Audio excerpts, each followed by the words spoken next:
আসসালামু আলাইকুম। আজ তৈরি করে দেখাবো রসে টইটুম্বুর মুখে লেগে থাকার মতো রসমালাই। এই রসমালাই যে কেউ তৈরি করে নিতে পারবেন। এত বেশি মজার এই রসমালাইটা তৈরি করা খুবই সহজ, আর অল্প সময়ে তৈরি করে দেখানোর চেষ্টা করব। আশা করি আপনাদের কাছে আমার আজকের রেসিপি অনেক বেশি ভালো লাগবে। মাত্র 1 কাপ দুধে 2 কেজি রসমালাই হয়ে যাবে, ঠিক এমন পদ্ধতিতে তৈরি করে দেখাবো আজকের রসমালাই রেসিপিটি। ছোট বড় সবাই যেহেতু খেতে লাইক করে এই রসমালাই, যখন তখনই তৈরি করে নিতে পারবেন যে কেউ। আর কথা বাড়াবো না, এখনই চলে যাব মূল রেসিপিতে। আজকে এই রসে টুটুম্বুর রসমালাইটা তৈরি করে দেখানোর চেষ্টা করব খুবই অল্প সময়ে। 6 মিনিটের এই রেসিপিটা ধৈর্য সহকারে দেখে নিলে আপনারা সবাই কিন্তু তৈরি করতে পারবেন আজকের এই রসমালাই। তো চলুন দেখে নেই মূল রেসিপি। চায়ের কাপে মেপে 1 কাপ পরিমাণ আমি পাউডার মিল্ক নিয়েছি। এই গুঁড়া দুধটা আপনারা যে কোনো ব্র্যান্ডের নিতে পারেন, তবে ফুল ক্রিম দুধ নেওয়ার চেষ্টা করবেন। আমি আজকে ডিপ্লোমা ব্র্যান্ডের দুধটা নিয়েছি আর ফুল ক্রিম দুধই নিয়েছি। একটা ডিম ভালোভাবে ফেটিয়ে নিলাম। বেকিং পাউডার নিয়েছি 1 চা চামচ পরিমাণ, ঘি নিয়েছি 2 টেবিল চামচ পরিমাণ। 1 কাপ দুধের জন্য ঘি 2 টেবিল চামচ পরিমাণ লাগবে। দুধটা এবার আমি প্লেটের মধ্যেই ঢেলে নিচ্ছি। এবার দিয়ে দিব বেকিং পাউডার, ঘিও দিয়ে দিচ্ছি। একসঙ্গে এই দুটি উপকরণ এই গুঁড়া দুধের সাথে ভালোভাবে ডলে ডলে মিশিয়ে নিতে হবে। এমনভাবে মিশাতে হবে যাতে করে দুধের সাথে ঘি আর বেকিং পাউডার ভালোভাবে মিলেমিশে যায়। একটু সময় নিয়ে ডলে ডলে এই কাজটা করে নিতে হবে। হাত দিয়ে এই কাজটা করতে হবে। দুধটা যতটাই মিশবে এই বেকিং পাউডার আর ঘিয়ের সাথে, ততটাই কিন্তু মিষ্টিটা পারফেক্ট হবে। এবার ফেটানো ডিম অল্প অল্প করে দিয়ে দিচ্ছি। এ দিয়েই ডো তৈরি করে নেব। এখানে একটা ডিমের মিশ্রণই আমার লাগবে 1 কাপ দুধের জন্য। যদি আপনাদের পরিমাণে একটু বেশি ডিম লাগে সেক্ষেত্রে কিন্তু দিয়ে নেবেন। এই ফেটানো ডিমটা দিয়ে আমার ডো তৈরি হয়ে গেল। আর এই ডোটা এমন ডো হবে অনেক বেশি আঠালো, হাতটা কিন্তু নাড়াতেও কষ্ট হবে, এতটা বেশি আঠালো হবে এই ডো। আর সঙ্গে সঙ্গেই সেট হয়ে যাবে এই ডোটা। এটা নিয়ে টেনশন করার কোনো কিছুই নেই। আঠালো হলেই কিন্তু রসমালাইটা পারফেক্ট হবে। ডো তৈরি হয়ে গেল 2 মিনিটের মধ্যেই। এবার হাত ধুয়ে আসতে আসতেই এই ডোটা সেট হয়ে যাবে। কেমন আঠালো হয়েছে দেখে নিশ্চয়ই বুঝতে পারতেছেন। হাতটা ধুয়ে চলে আসলাম। এবার রসমালাইয়ের শেপগুলো তৈরি করে নিব।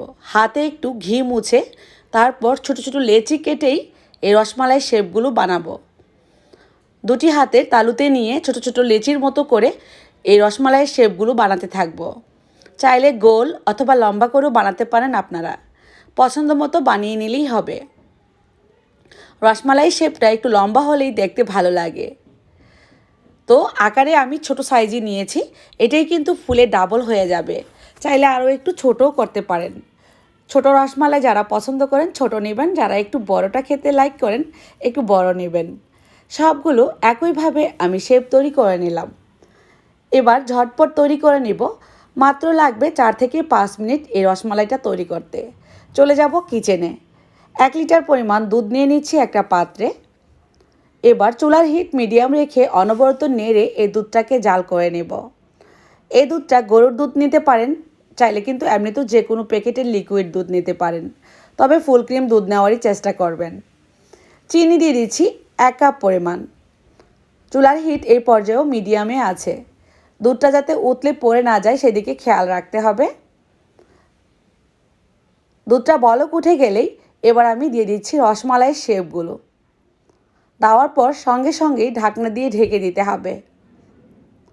চুলার হিটটাকেও বাড়িয়ে দিতে হবে। যতটাই উপরের দিকে বলক উঠবে আর ফেনা ফেনা হবে, রসমালাইয়ের শেপগুলো ততটাই ফুলবে। অবশ্যই দাঁড়িয়ে থেকে সামনেই থেকেই কিন্তু এই কাজটা করতে হবে। ঢাকনার যে ফুটাটা আছে এটাও বন্ধ করে দিতে হবে একটা টিস্যু দিয়ে, যাতে করে বাতাসটা বের হতে না পারে। উপরে যতটা ফেনা হয়ে উতলাতে থাকবে ততটাই কিন্তু মিষ্টির শেপগুলো ফুলতে থাকবে। চুলাটা বাড়িয়ে কমিয়ে নেবেন। তারপর এই পাত্রের দুটি হাতলে ধরে এভাবে ধুলালেই কিন্তু মিষ্টির শেপগুলো ঘুরতে থাকবে আর সবগুলো মিষ্টি একইভাবে ফুলতে থাকবে। ঠিক 3 মিনিট পর ঢাকনাটা খুলে দিচ্ছি। এই গুঁড়া দুধের রসমালাই হতে সময় লাগে না, মাত্র 5 থেকে 6 মিনিট সময় লাগে রসমালাইয়ের মিষ্টিগুলো হতে। একটু কাঠির সাহায্যে এভাবে করে নাড়িয়ে দিলাম। পুরোপুরি হয়ে গেছে কিভাবে বুঝবেন? যখন দেখবেন চুলার হিট অফ করে দেওয়ার পর, মানে চুলার আঁচটা অফ করে দেওয়ার পরও মিষ্টিটা চুপসে যাচ্ছে না, ফুলকোই আছে, সে সময় বুঝতে হবে আমাদের মিষ্টি পুরোপুরি হয়ে গেছে। ঠিক এই পর্যায়ে চুলা অফ করে দিয়ে ঠান্ডা হওয়ার জন্য অপেক্ষা করব। আর এটার মধ্যে যদি চান আপনারা মালাই মিশাতে, সেক্ষেত্রে মিশিয়ে নিতে পারেন, তবে আমার কাছে এভাবেই ভালো লাগে। ঠান্ডা হওয়ার পর পরিবেশন করার পালা। পুরোপুরি ঠান্ডা হওয়ার পর মিষ্টিটা এবার আমি সার্ভ করে নেব।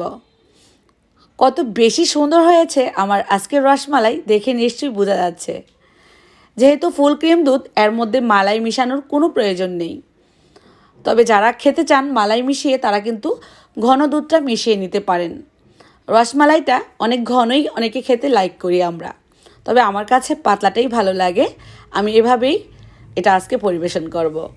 আমি আবারও বলবো, এই গুঁড়া দুধের রসমালাইটা বানাতে সময় লাগে দুধে দেওয়ার পর মাত্র 4 থেকে 5 মিনিট, এর বেশি একটুও সময় লাগে না। আর এত বেশি সফট হয়। এই তো আমি একটা কেটে দেখাচ্ছি। ভেতরটা ছোট ছোট সোনামণিরা খেতে ভীষণ লাইক করবে। বাইরে থেকে চড়া দামে কিনে না খাইয়ে কিন্তু আমরা বাসায় তৈরি করে নিতে পারি এত মজার রসমালাই। তো আশা করব আমার আজকের রেসিপি আপনাদের কাছে অনেক বেশি ভালো লেগেছে। ভালো লাগলে অবশ্যই ফ্রেন্ডস অ্যান্ড ফ্যামিলির সাথে বেশি বেশি করে শেয়ার করে দেবেন আমার আজকের রেসিপিটা। আজকের মতো বিদায় নেব, আবার নতুন রেসিপির সাথে দেখা হবে। সেই পর্যন্ত সবাই ভালো থাকবেন। আল্লাহ হাফেজ।